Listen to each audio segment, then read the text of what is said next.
Good morning, students. Today, in our chapter number 3, we are going to discuss about pteridophytes. Students, these pteridophytes are the real terrestrial plant, or they are the first one which possesses a true vascular tissue inside them.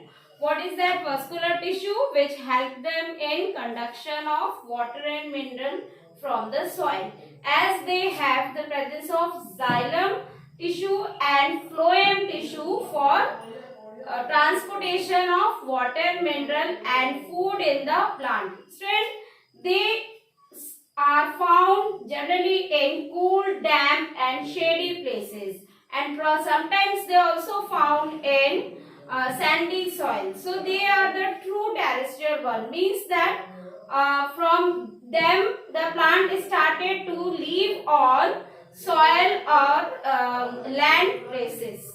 So they are called to be the terrestrial one. As before that we have discussed about the division of bryophytes, which were found to be on both of the area, land as well as water. But here these plants are only found on terrestrial place.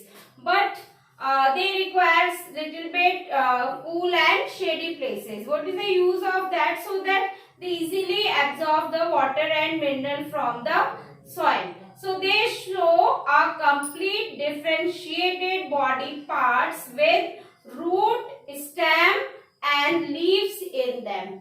So students, they are showing the root system as well as shoot system in them.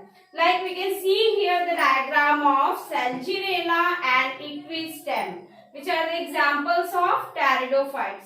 In Salginella, you can find that roots are also there, stems are there and the leaves are there. So these all are different from each other. The roots are found to be in the soil, the stems support them and the leaves arises.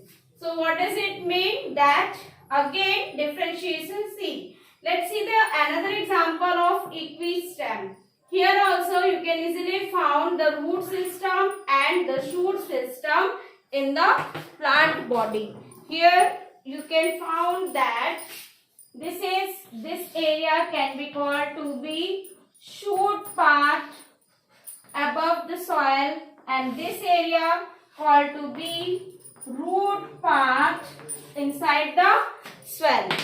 So they show a proper differentiated body parts. These roots are shown to be by rhizome. The branches are there. Nodes are present in them. Internodes are found. And this is the fruiting body, strobilus inside them. So students, here they show a proper differentiation of body parts. The sporophyte bear sporangia, which are subtended in a leaf-like appendages, and these leaf-like appendages are called as sporophylls. So these sporophylls in many cases distinct into a compact structure that is called to be strobili, or recently I have drawn the picture of strobilus into them. So students, these sporophyte, when the sporophyte of pteridophytes bear is sporangia, these subtended by a leaf-like structure that is called as sporophylls, and they may show a distinct or differentiated compact structure in them. That structure in pteridophytes called to be strobili or cones. So here when the sporangia produce some spores by reductional division or meiosis in spore mother cells, the spore and when these spores germinate to give rise to the inconspicuous small multicellular free living photosynthetic thalloid, that is called to be prothallus structure. So this prothallus structure further helps to develop the gametophyte into cool, damp and shady places, as they are restricted for the need of water for fertilization, but they spread also by some limited and restricted narrow geographical regions. So student, here we can also say that these gametophytes bear two kinds of sex organs, that is female sex organ and male sex organ. The female one is called to be Antheridia, while the male one is called to be Archegonia. So here students, you can see that the reproductive gametes in sexual mode of reproduction are, the male gamete is called to be Antheridium and female gamete is called to be Archegonium. So during sexual reproduction, they both fuse together to form zygote here.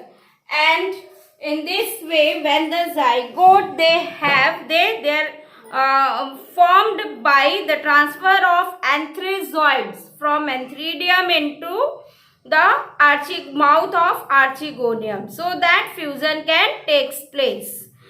The zygote produces a kind of multicellular, well-differentiated sporophyte, which is the main dominant phase of pteridophytes seen in them. And these pteridophytes, all of them are spores of similar kind or different kind. When they are of similar kind, so here student, we can see that the spores found in them are of two types. One is homosporous, another one is heterosporous.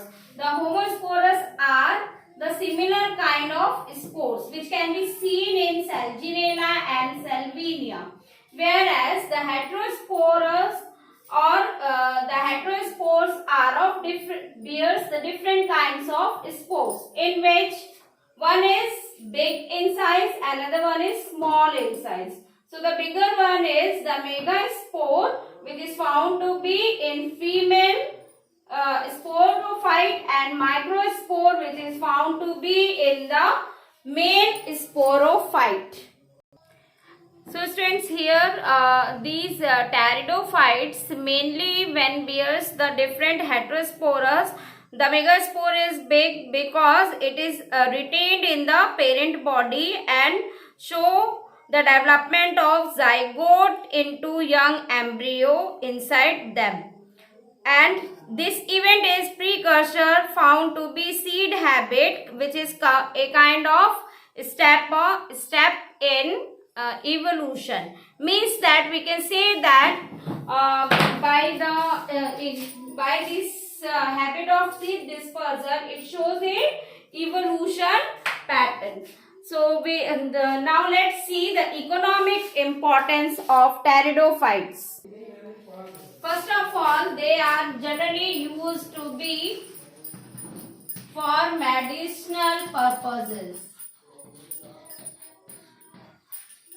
Many are found to be for medicine use. Secondly, they act as soil binders. Why? Because their roots are very strong, so they firmly catch them and bind the soil with it. Thirdly, they shows evolution they help in study of evolution by seed formation method.